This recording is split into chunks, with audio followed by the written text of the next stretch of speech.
किया था कि इश्यू ऑफ डिवेंचर होने के बाद हम लोग accounting for redemption of debenture करेंगे। हम लोग इसका सबसे फर्स्ट हमसे स्टार्ट करते हैं।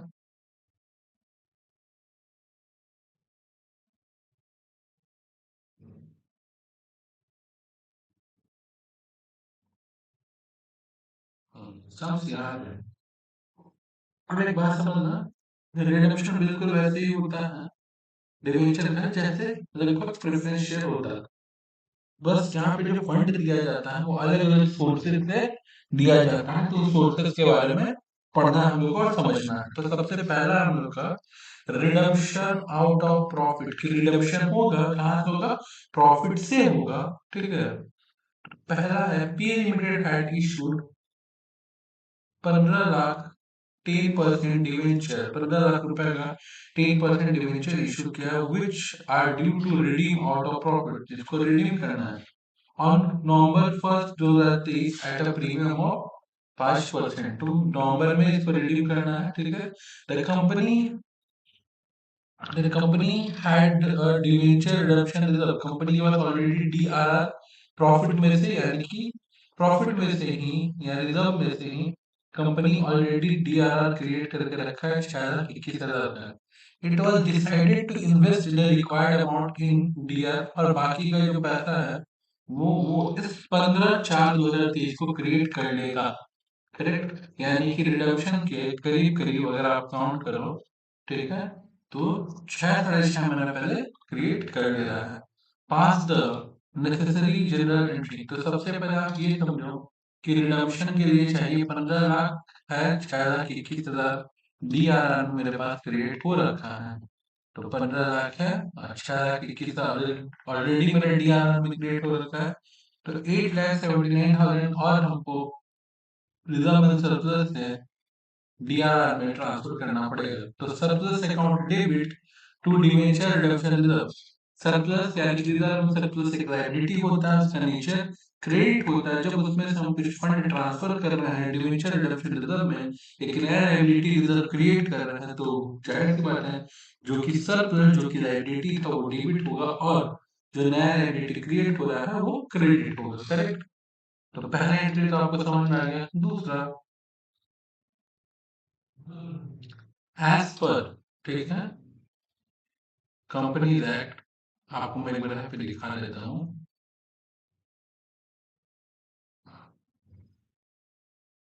ये नहीं आप लोग याद रखिएगा।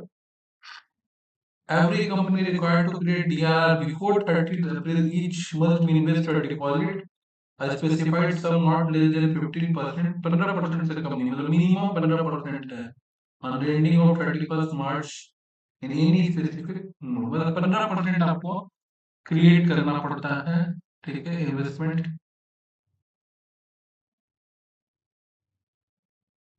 ठीक है, तो पहले इन्वेस्टमेंट क्रिएट कर रहा है।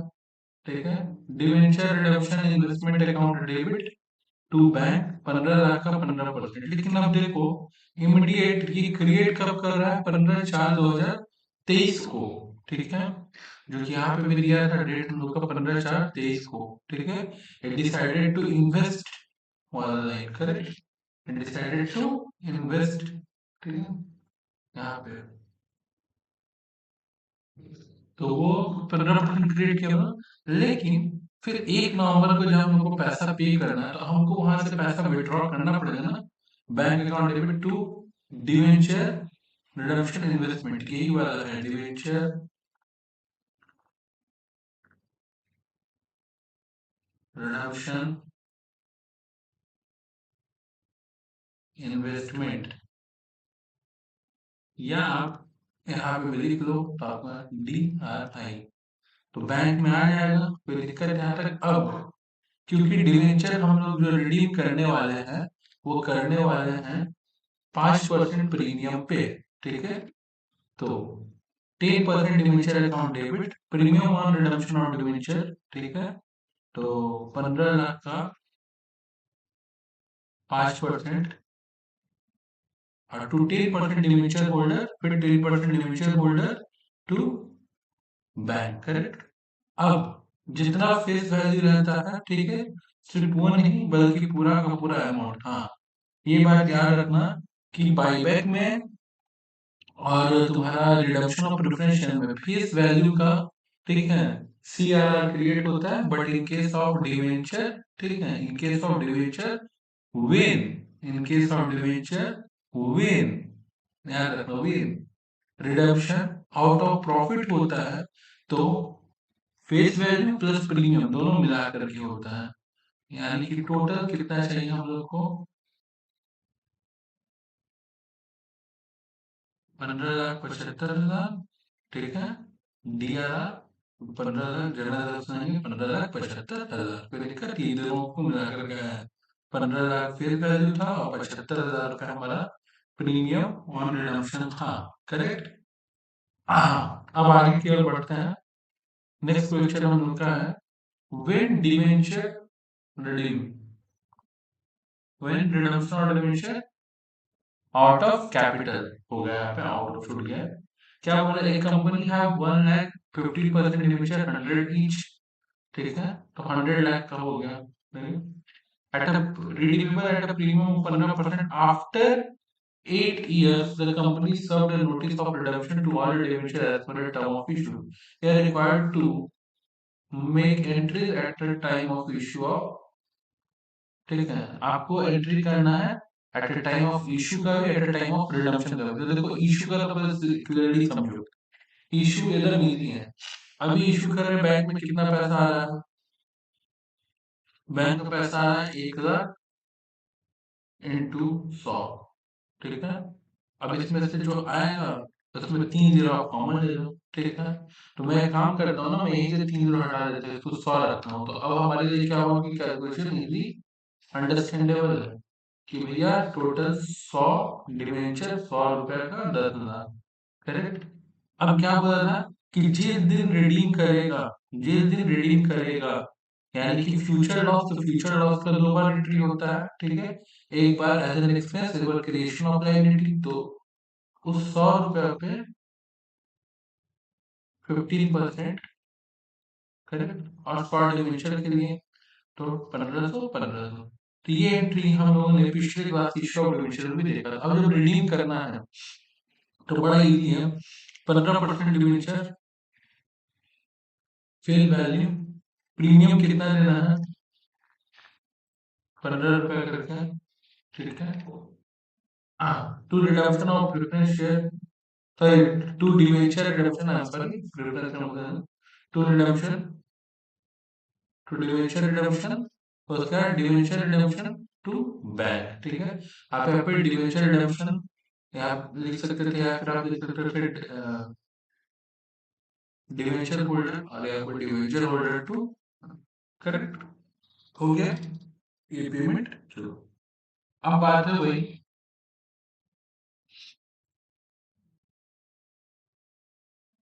करेक्ट। तो आप लोगों ने नोटिस किया होगा कि यहाँ पे कोई डीआरआर क्रिएट करने का नीड नहीं पड़ा, क्योंकि आउट ऑफ नोवेयर कैपिटल से पैसा पे किया गया है। लेकिन जब आप रिजर्व एंड सरप्लस से पैसा पे करते हैं आउट ऑफ प्रॉफिट, तो आपको डीआरआर सीआरआर क्रिएट करना पड़ता है। यहाँ तक क्लियर है आपको। अब आगे बढ़ते हैं, ठीक है। अच्छा, partly paid out of profit and partly paid out of capital. AB Limited, 10,000, 12% debenture 100 each. Correct? The debenture were due for redemption on 31st July. The company decided to transfer 5 lakh to the debenture redemption reserve on 31st March 2023 and invest 1.5 lakh in fixed deposit. ठीक है? तो अब एक बात समझो, कुछ इसमें वो नहीं है। एक तो सबसे पहले मेरे को बता दिया है कि डीआरआर कितना फंड जाएगा। दूसरा चीज कि जो हम लोग 15% साइड करते थे, यानी कि 10,000 इंटू 100, तो हो जाएगा 10 लाख। उसका 15% जो लाइनिंग में हम लोग ऊपर पढ़े थे एज पर कंपनी लाइक, तो 1.5 लाख रुपया। तो यही 1.5 लाख रुपए बोला है कि इन्वेस्ट करना है फिक्स डिपॉजिट में, कब, 8 अप्रैल को। ठीक है, इन्वेस्टमेंट इन कैश हो गया और debenture redeem on due date, अपने ड्यू डेट पर रिडीम हो गया। तो पहले तो surplus to debenture redemption reserve 5 lakh, उसमें हम लोग को निकालना पड़ा था, इसको बता दिया है। करेक्ट। फिर डिवेंचर रिडम्पशन इन्वेस्टमेंट 1.5 लाख का किया गया था। फिर वो पैसा विड्रॉ कर लिया गया था 31 जुलाई को, क्योंकि उस दिन रिडम्पशन होने वाला था। अब 12% debenture account debit to debenture holder, फिर डिवेंचर होल्डर टू बैंक, क्योंकि एट पार पे हो रहा है। किस पे हो रहा है? एट पार पे हो रहा है, कोई प्रीमियम वगैरह नहीं है। अब डीआरआर कितना क्रिएट हुआ था? 5 लाख का। तो डीआरआर टू जनरल रिजर्व, कोई इसमें दिक्कत का बात नहीं, क्योंकि डीआरआर ऑलरेडी कितना क्रिएट करके रखे थे वो? 5 लाख। तो लेकिन भैया देना तो मुझे टोटल 10 लाख रुपए है ना। तो देखो 5 लाख कहाँ से क्रिएट हो रहा है? Redemption out of profit. और बाकी का 5 लाख कहाँ से क्रिएट हो रहा है? कैपिटल से। तो अभी हम लोग ऊपर देख रहे हैं कि कैपिटल के लिए कोई डीआरआर क्रिएट करने की जरूरत नहीं होता है। ठीक है, नेक्स्ट। हाँ, issue redemption at premium, redemption partly out of profit and partly out of capital। इसको समझते हैं। क्या कह रहा है? के लिमिटेड इशू 6 लाख 13%, 6 लाख रुपए का 30% 100 रुपीज ईच वाला डिवेंचर, यानी कि 6 लाख डिवेंचर इशू किया था at a premium of 6% redeemable at premium of. Issue करते टाइम 6% प्रीमियम दिया था, और रिडीम करेगा तो 10% प्रीमियम देगा। ठीक है। Debenture redeem on due date assume that required a minimum investment made by the company in 10% government security. 10% करेगा ये नहीं लिखा हुआ है, ये लिखा हुआ है कि 10% उस गवर्नमेंट सिक्योरिटी में इन्वेस्ट कर रहा है जिसका रिटर्न है 10%। ठीक है। और last due date meant for the purpose of redemption, pass the general entry. ठीक है, to the record issue on redemption हम लोग को करना है। पहला तो इशू का बैंक अकाउंट डेबिट कितना हो गया? 6,000 था, 6,000 इंटू 100। ठीक है, प्लस प्रीमियम के लिए कितना परसेंट था? 6%, उसमें हम लोग ऐड कर दें, तो 6,36,000 आ गया। ये मेरा हो गया 6,000 का 200, 6,36,000 होगा। अब रिडम्पशन के वक्त क्योंकि हमने वादा किया है कि हम लोग 10% प्रीमियम देंगे, तो 6,00,000 का 10% प्रीमियम और रिडम्पशन। तो यहाँ पे भी लिखेंगे loss fund issue of debenture, यहाँ पे लिखेंगे टू प्रीमियम और रिडम्पशन ऑफ डिवेंचर। करेक्ट। अच्छा, अब debenture redemption investment account debit to bank, क्योंकि 6,00,000 का 15% हम लोग को क्रिएट करने को बोला गया था। करेक्ट। फिर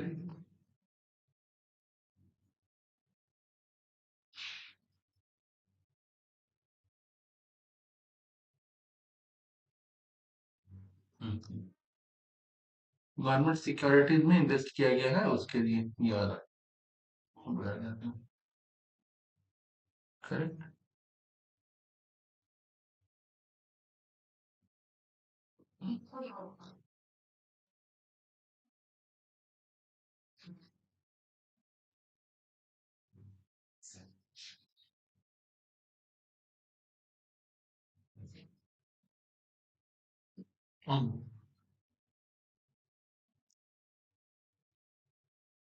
जिस दिन हम लोग डिवेंचर के लिए जो 15% पैसा साइड किए थे, उसको जो हम लोग निकाल रहे हैं क्योंकि हमको रिडीम करना है, तो देखो 90,000 तो मिलेगा। तो जरा ये कैलकुलेट, आप 90,000 जमा किए थे, 10% इंटू 11/12, ये कहाँ से है? फिर इसको समझो।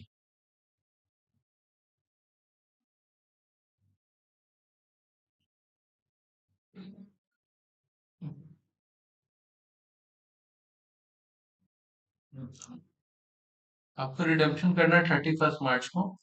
गवर्नमेंट सिक्योरिटीज में जो पैसा मिनिमम इन्वेस्टमेंट क्रिएट हुआ है ऑन लास्ट ड्यू डेट, तो लास्ट ड्यू डेट क्या होता है? लास्ट ड्यू डेट होता है आपका 30 अप्रैल।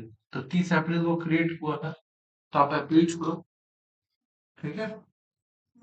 मई, जून, जुलाई, अगस्त, सितंबर, अक्टूबर, नवंबर, दिसंबर, जनवरी, फरवरी, मार्च, टोटल 11 महीना हो रहा है। ठीक है, तो वही यहाँ पे 11 महीना लिखा हुआ है। ठीक है, 11 महीना कहाँ से आया? From May to March. Correct. 8,250। कोई दिक्कत? अब जब हमको रिडीम करना है तो 6,000 डिमेंशन प्लस 10% प्रीमियम पे करेंगे तो 6 लाख का 10% प्रीमियम हमारा हो गया टू 13% डिमेंशियर होल्डर 6,60,000 करेक्ट। तो डिमेंशियर होल्डर टू बैंक कोई दिक्कत नहीं आता क्यों? अच्छा, जो इंटरेस्ट हम लोग कमाए थे ठीक है, जो इंटरेस्ट हम लोग कमाए थे उसको पीएल में ट्रांसफर करेंगे तो interest on debenture redemption investment account debit to profit and loss. अब आपका जो बचा हुआ है वो बचा हुआ है एक ये एंट्री आपको समझना है, ठीक है, surplus account debit to debenture redemption reserve, और एक ये अमाउंट आपको समझना है, ठीक है। ये लोग 18% करके डीआरआर क्रिएट कर रहा है, इतना तो आपको समझ में आ गया, लेकिन वाई इज 10%? 10% ही करके क्यों क्रिएट कर रहा है, उसका क्या रीजन है, क्या लॉजिक है?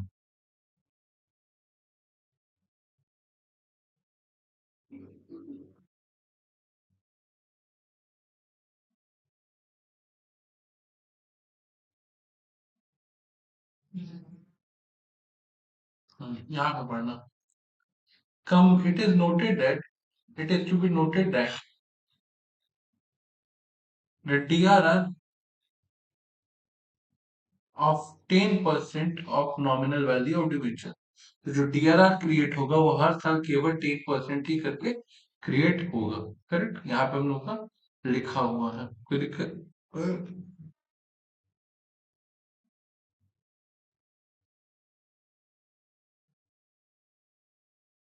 चलो, तो अब ये हर साल 31st, अब ये हर साल 31st मार्च को डिवेंचर रिडम्पशन रिजर्व में प्रॉफिट से कितना पैसा डाल रहा है, 10%, तो 6 लाख का 10% यहाँ पे भी, और कहाँ गया? फिर 2002 जनरल रिजर्व, करेक्ट, कोई दिक्कत?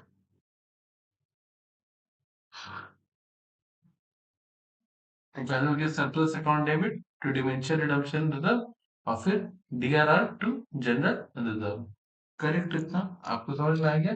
चलिए अब आगे बढ़ते हैं।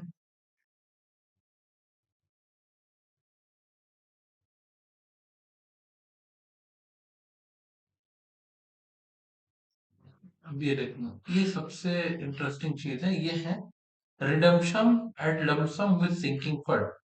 On 1st April 2019, Ash Limited issued 442 10% debenture of 1,000 each at a discount of 10% redeemable at premium of 5% after 4 years. It is decided to create a sinking fund for the purpose of accumulating the sufficient fund. एक sinking fund बनाया जाएगा and invest some readily convertible securities earning 10% interest per annum. ठीक है, ऐसे जाएगा।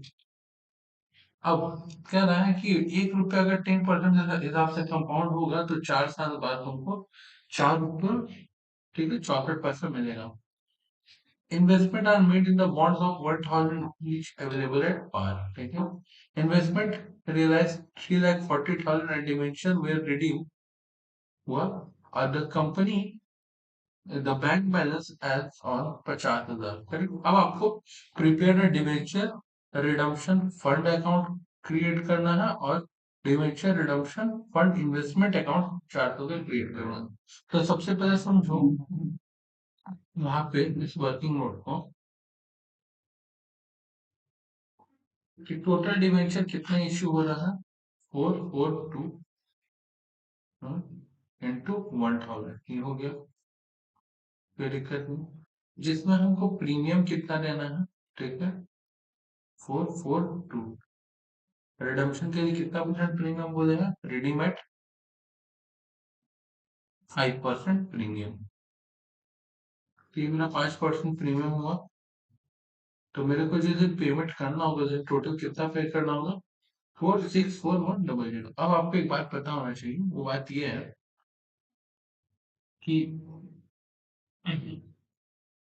आपको total payment करना है 4,64,100। उसके लिए आपको कितना पैसा इन्वेस्ट करना है? तो आपको एक बार पता है कि अगर आज आप 1 रुपए जमा करते हो तो 400 रुपया कितना होगा। तो इस वैल्यू को इस वैल्यू से डिवाइड दे दो तो आपको मिल जाएगा।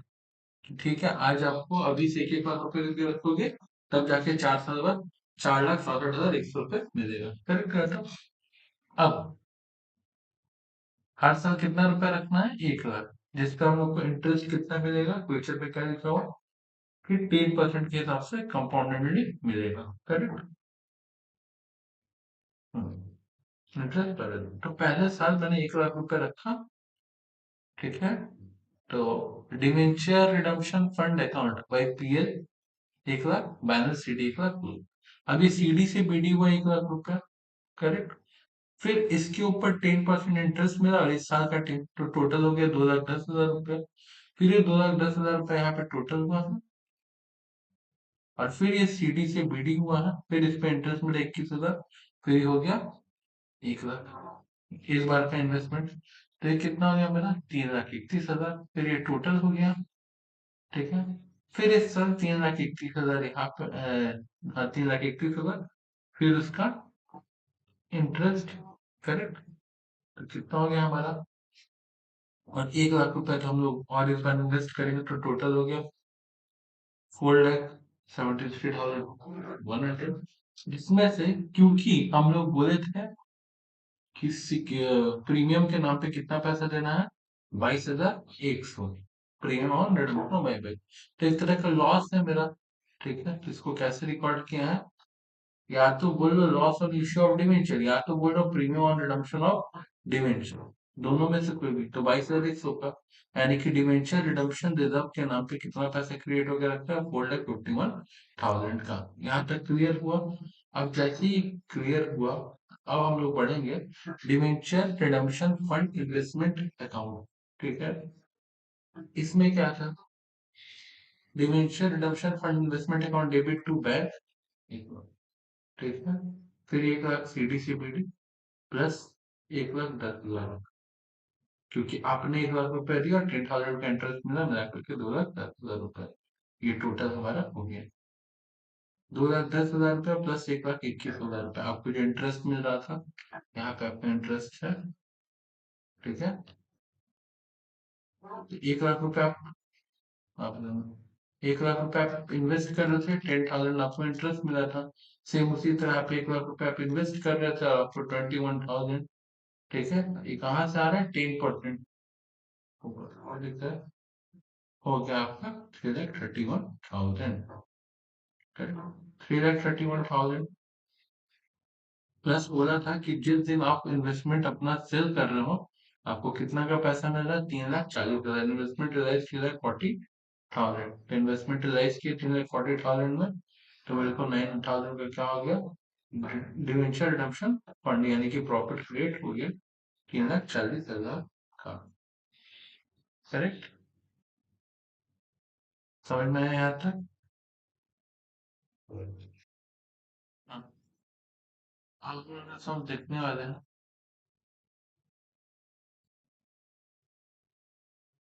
क्वेश्चन नंबर 54 क्या बोल रहा है? X pharmaceutical company has 20,009% debenture of 100 each outstanding. These are due on redemption. This was the 1 मार्च को आपका टोटल 4,000 डिवेंचर रिडीम हुआ है। ठीक है, इसको कहते हैं रिडम्पशन लॉट में करके उन्हें एक बार 4,000 हुआ है। ठीक है, फिर 31 मार्च 2022 को 6,000 हुआ, फिर 31 मार्च 2023 को बाकी का बचा हुआ रिडीम हो गया। ठीक है, तो जो बचा हुआ था 10,000 वो रिडीम हुआ होगा। अब you are required to ascertain the amount of balance that is required to maintain in DRR। ठीक है, डीआरआर का कितना परसेंट मेंटेन करना है। ठीक है, आपको पता है कि डीआरआर जनरली 10% मेंटेन होता है, और इन्वेस्टमेंट जो है वो 15% मेंटेन होता है। दोनों चीज तो पहले और 31 2021 को के पहले, जब मेरे पास 20 साल डिवेंचर था, एक डिवेंचर का दाम 100 रुपया था, उसका 10% की 2 लाख का क्रिएट होगा। नंबर ऑफ डिवेंचर रेडिंग 4,000 हुआ था, जो कि क्वेश्चन में दिया हुआ था। तो क्या हो गया?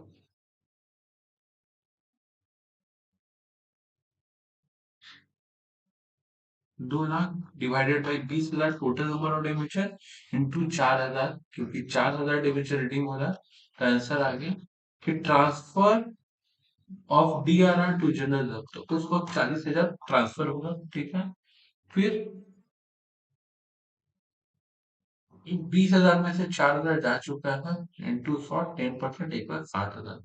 फिर 6,000 डिवेंचर रिडीम हो रहा है, तो देखो 2 lakh into 6,000 total number of debenture 20,000 ही था, ठीक है। तो इसका आगे 60,000। अब कितना ट्रांसफर होगा DRR to, transfer of DRR to general, ठीक है, 6,000 60,000 रुपए, ठीक है। नेक्स्ट, अब 16,000 में से 6,000 में चल गया, अब सिर्फ 10,000 बचा, 100 इंटू 10%, 1,00,000 रुपए। रिडीम भी 1,00,000 हो रहा है, तो 2,00,000 रुपए पैसा था, जिसमें से 10,000 रुपीज किसका था, मतलब 10,000 नंबर ऑफ डिवेंचर रिडीम हो रहा था, टोटल नंबर ऑफ डिवेंचर 20,000 था, तो ये 1,00,000 रुपए आया, करेक्ट। तो अब कितना ट्रांसफर होगा, अब ट्रांसफर होगा 1,00,000 रुपए, ठीक है। डीआरआर टू जनरल रिजर्व, बड़ा ही इजी सम था 54 नंबर। अब 55 नंबर की ओर बढ़ते हैं। 55 नंबर क्या रहा है कि सुनो, B limited issue a notice of intention to redeem the outstanding 12.8% debenture of 102% and offer the holder the following option। या तो भैया तुम लोग प्रेफरेंस शेयर ले लो, ठीक है, 20 रुपया दाम है, 22 रुपये 50 पैसा में करके देंगे, या तो फिर 10% नया डिवेंचर ले लो जिसका 100 रुपया दाम है, 96 में देंगे यानी कि डिस्काउंट में। द होल्डर ऑफ होल्ड एक 80,000 डिवेंचर प्रपोजल, ठीक है, और बाकी, ठीक है, प्रपोजल वन को एक्सेप्ट किया, यानी कि प्रपोजल वन मतलब ये, और वहीं पे बाकी का 7,20,000 लोग प्रपोजल टू को यानी कि डिवेंचर का प्रपोजल को एक्सेप्ट किया, करेक्ट। कितना बात समझ में आया आप देखो। पहले तो रिडम्पशन का एंट्री करते हैं, ठीक है, क्या है, 8% redemption to premium redemption to to debenture holder, ठीक है। कैसे, डिवेंचर कितना था, 12 लाख रुपए का था, सीधा सीधी बता दिया है, तो कोई मेहनत करने की जरूरत नहीं है। उसको कर रहे 102 में, तो 12 लाख का 102% यानी 12,00,000 24,000, तो 24,000 प्रीमियम हो गया। 8% डिवेंचर होल्डर, ठीक है, ठीक है, टू बैंक हम लोग करते हैं, लेकिन यहाँ पे क्या है कि 8% debenture holder to 6% cumulative preference, ये कैसे किया, ये जरा समझने का चीज है, इसको जरा समझो क्या कह रहा था। इसको कह रहा था कि 4,80,000, 4,80,000 रुपए के जो डिवेंचर होल्डर थे, ठीक है, जिनको हम लोग 102% देने वाले थे, ये जो ऑप्शन वन ऑप्ट किए यानी कि प्रेफरेंस शेयर लेंगे, तो क्या हुआ इन लोग का, 4,80,000 प्लस 2%, तो 4,89,600, और इन लोग को हम लोग क्या देने वाले थे, प्रेफरेंस शेयर, क्या देने वाले थे, प्रेफरेंस शेयर 22 रुपये प्लस, तो टोटल नंबर ऑफ जो आ रहा है शेयर हम लोग देंगे, वो देंगे 21,760, करेक्ट। इतना प्रेफरेंस शेयर दे रहे हैं, करेक्ट। तो 4,89,600 है, आया कहाँ से था, बोला था 4,80,000 रुपीज का डिवेंचर होल्डर लोग जो है, वो लोग एग्री है कि हम लोग ऑप्शन वन ऑप्ट करेंगे यानी कि प्रेफरेंस शेयर ले लेंगे, तो 21,720 करके, और बाकी का 2.5 रुपया प्रीमियम करके, और यही कैलकुलेशन बिल्कुल आपको डिटेल में आपका स्टडी मटेरियल में यहाँ पे समझाया हुआ भी है। अब बच रहा है 7,20,000 रुपया, वो लोग कहा था 8% डिवेंचर पे देंगे, तो 7,20,000 का 102% यानी 7,34,400 देना है हम लोग को, करेक्ट। लेकिन उसको हम लोग दे रहे थे 96 रुपीज करके डिवेंचर नया वाला, तो 7,650 हो गया, तो डिवेंचर में कितना चला गया, 7,650 इंटू 100, मतलब 7,65,000 रुपया देंगे, लेकिन 4 रुपए तो डिस्काउंट है, क्योंकि 4 रुपए कहाँ से है, 100 का डिवेंचर हम लोग 96 में दे रहे थे, ठीक है। तो 7,650 इंटू 4, और यहाँ पे हो जाएगा 7,650 इंटू 96, करेक्ट। ये हम लोग का हो गया। ये भी सबसे बड़ा इजी था।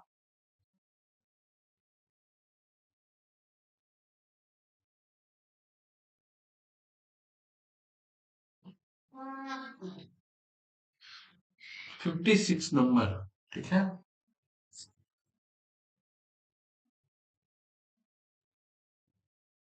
एक company purchase its own debenture open market से खरीद लिया 25 लाख, कम इंटरेस्ट के साथ है, मतलब इसी में इंटरेस्ट का पैसा इंक्लूड है।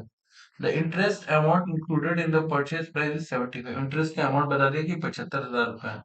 The face value of 26 lakh, मतलब सोचो 26 लाख रुपए जिस डिवेंचर का दाम था, ठीक है, उस डिवेंचर पे जो खरीदा है 25 लाख में, और जिसमें भी 75,000 तो इंटरेस्ट के पैसे इंक्लूड है, यानी कि जो खरीदा है 24,25,000 में। करेक्ट।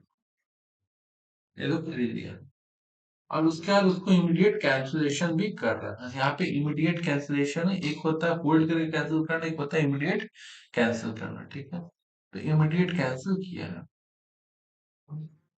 तो पहले तो debenture interest to bank 75,000 75,000, correct. दूसरा 12% debenture account debit 26 lakh, correct, जिसका फेस वैल्यू 26 लाख था। बैंक से 24,25,000 का, और बाकी तो प्रॉफिट ऑन कैंसिलेशन और डिवेंचर 1,75,000। ये तो आपका ही बेनिफिट हो गया था, क्योंकि 75,000 आपका इंटरेस्ट के रूप में, ठीक है, और 1 लाख रुपए आपका बच गया था रिडम्पशन के पॉइंट ऑफ व्यू से, 1,75,000। कोई दिक्कत है यहाँ पे? Next, profit on cancellation 1,75,000 to capital reserve. ये जो प्रॉफिट हुआ है इसको हम लोग कैपिटल रिजर्व में ट्रांसफर कर देंगे। बस इतना इजी होता है इमीडिएट कैंसिलेशन का सम। अब जो बात है, अब जो नेक्स्ट क्वेश्चन है, station number 57, purchase own debenture under cancellation और लेटर।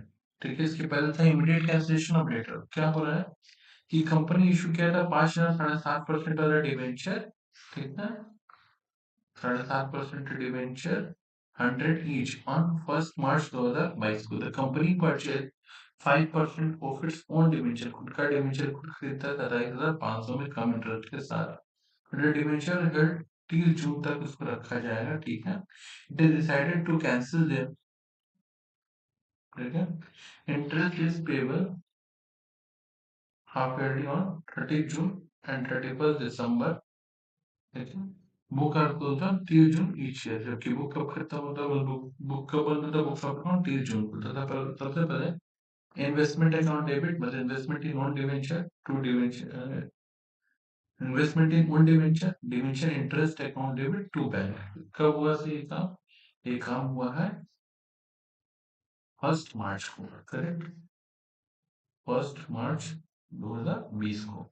इतना रखना है। अब इंटरेस्ट कैसे निकलेगा? 500 शेयर खरीदा गया, फेयर वैल्यू 100 है, ठीक है। 500 शेयर खरीदा गया है, 100 रुपए फेस वैल्यू, 7.5% इंटरेस्ट है। ये 2/12 कहाँ से है? देखो ये मार्च है ना, मार्च के पहले देखो कि किस मंथ में इंटरेस्ट मिला था। क्या फेब में मिला था? नहीं। क्या जैन में मिला था? जनवरी में? नहीं। क्या दिसंबर में मिला था? हाँ। तो उसके बाद तो यही 2 महीना बचता है ना, तो सिर्फ मंथ 1 मंथ 2, तो 2 महीना का हमको यहाँ पे देना पड़ेगा, ठीक है। ठीक है, जनवरी 1 महीना, फरवरी 1 महीना, दोनों मिला के कितना हो गया? 2 महीना का इंटरेस्ट। फिर दिक्कत है यहाँ पर। Next option to bank. तो अगर इसमें से इतना रुपया हमारे इंटरेस्ट का है, तो हम फेस वैल्यू के लिए केवल 46,785 पे किए हैं, ठीक है। अब बाकी का जो डिवेंचर था उस पर तो इंटरेस्ट देना होगा, debenture interest account debit to bank, ठीक है। कब देंगे? 30 जून को देंगे, ठीक है, 2020 में। 45 से इंटू 100, 7.5% टू 12 डिवेंचर इंटरेस्ट। अब इतना तो ऊपर डिवेंचर पे करना है, ठीक है, डिवेंचर इंटरेस्ट। अब जो बचा हुआ 500 पैसा जिसपे आपको उससे खुद डिवेंचर मिलने वाला था, तो डिवेंचर इंटरेस्ट, तो इंटरेस्ट ऑन ओन डिवेंचर आपको खुद मिलने वाला है 7.5% इंटू 4/12, क्योंकि आपका मार्च तक का कैलकुलेट हो चुका था जब आपको 30 जून को आपको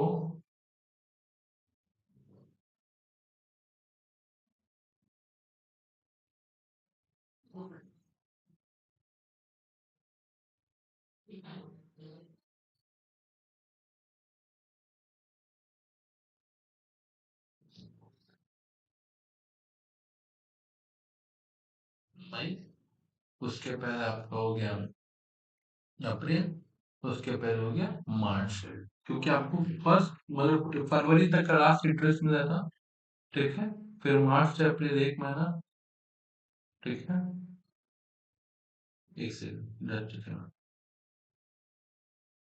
पूरा मार्च 1 महीना, पूरा अप्रैल 2 महीना, पूरा मई 3 महीना, और जून में एंड में तो ये भी पूरा 4 महीना, वही हम लोग का 4/12 आया है, क्योंकि आपको याद होगा फर्स्ट मार्च को हम लोग अपना डिवेंचर खरीदे थे, तो हमको 28 फरवरी तक का, ठीक है, 29 फरवरी जो भी होगा 2020 में, मतलब आखिरी फैब तक का इंटरेस्ट मिला था, उसके बाद का खुद से खुद को इंटरेस्ट देना इतना बचा हुआ था, ये हो गया, चलो कंप्लीट। अब नेक्स्ट,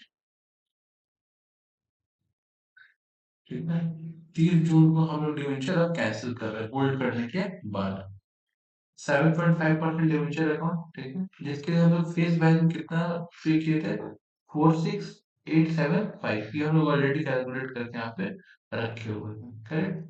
तो बाकी का जो डिफरेंस क्रिएट हो रहा है 3125 का, ये तो मेरा हो गया प्रॉफिट और कैंसिलेशन ऑफ डिवेंचर, और ये जो प्रॉफिट है इसको कैपिटल रिजर्व में ट्रांसफर कर देते हैं, ठीक है।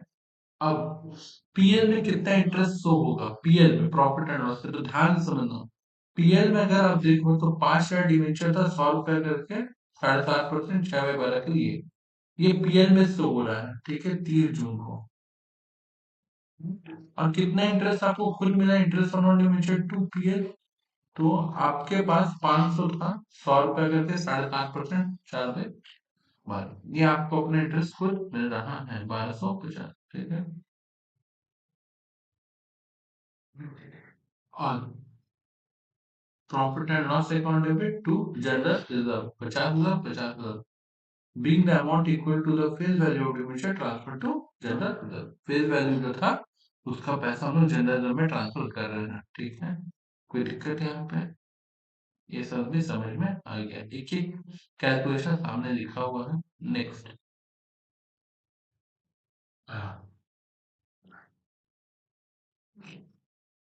58 number, on 1/1/2020, E Limited 510% debenture of 100 each at a discount of 10% redeemable at a premium. Required to show loss on issue of debenture account, दो केसेस है, if a debenture are redeemed after 4 years, तो पहले इसको करते हैं, if the debenture are redeemed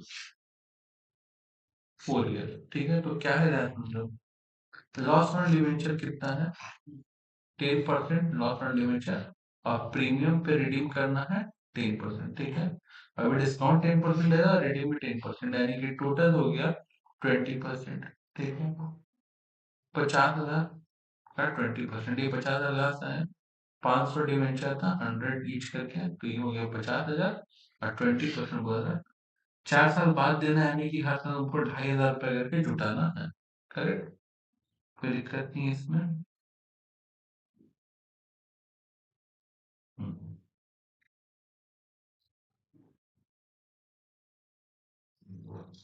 तो मेरा premium 10% debenture कितना 5,000, और प्रीमियम और रिडम्पशन कितना हो गया 5,000, टोटल 10,000 रुपये हो गया। इस साल हम पीएलसी कितना सेटअप कर लेंगे 2,500, तो बचेगा 7,500, ये सीडी से बीडी हुआ 7,500, ये 7,500 रुपये में से फिर इसलिए 2,500 रुपये, फिर कितना आ जाएगा मेरा 5,000, करेक्ट। अब ये 5,000 बचा, ये 5,000 मेरा सीडी से बीडी आ जाएगा, तो इसमें से 2,500 रुपये को क्रिएट कर लेंगे, पीएल से इस बार सेटअप कर लेंगे, तो बचेगा 2,500, ठीक है, फिर देखना है तो आपको दिख रहा होगा कि हर साल 2,500 हम लोग पीएल से डिडक्ट किए जा रहे हैं। क्या बोल करके? Loss on issue of debenture, तभी तो 4 साल में मेरा 10,000 क्रिएट होगा। दूसरा क्वेश्चन क्या बोला था? सच a debenture are equally annual drawing of 4 year। कि डिवेंचर जो है वो रिडीम होगा 4 साल से। अब इसका मतलब क्या था यहाँ का? कि टोटल कितना पैसा देना था? 50,000 देना था। 50,000 डिवाइडेड बाई 4 आएगा 12,500। तो पहले साल आपको 50,000 देना था, फिर नेक्स्ट ईयर उसमें से 12,500 आप दे दिए थे, ठीक है? तो बचेगा 37,500। फिर उसमें से आप 12,500 दे दिए तो 25,000 बचेगा, फिर लास्ट ईयर 12,500। अगर आप इसका रेशियो निकालोगे तो 1:2:3:4। तो जो टोटल लॉस था हमारा 10,000 का टोटल लॉस आ रहा था, तो उस 10,000 को 4:3:2:1 में फिर बांटेंगे। तो 4,000, 3,000, 2,000, 1,000। तो अब आपको क्या करना है? ठीक है, आप इस पे ध्यान मत दो। ठीक है, अब आपको क्या करना है कि पहला साइड 4,000 का क्रिएट होगा, टोटल लॉस 10,000 का था, 6,000 बैलेंस बचा। ठीक है, 6,000 में से फिर नेक्स्ट ईयर 3,000 क्रिएट हुआ, 3,000 बैलेंस बचा। फिर ये बैलेंस 3,000 यहाँ पे आए, फिर 2,000 का क्रिएट हुआ। ठीक है, तो बैलेंस 1,000 का आया, फिर 1,000 का यहाँ पे क्रिएट हुआ करता। अच्छा, तो एक बार 4,000 का बैलेंस क्रिएट हो रहा, 3,000 का, 2,000 का और 1,000 का। इसी के साथ साथ हम लोग का discount, sorry, reduction of debenture पूरा कंप्लीट। ठीक है।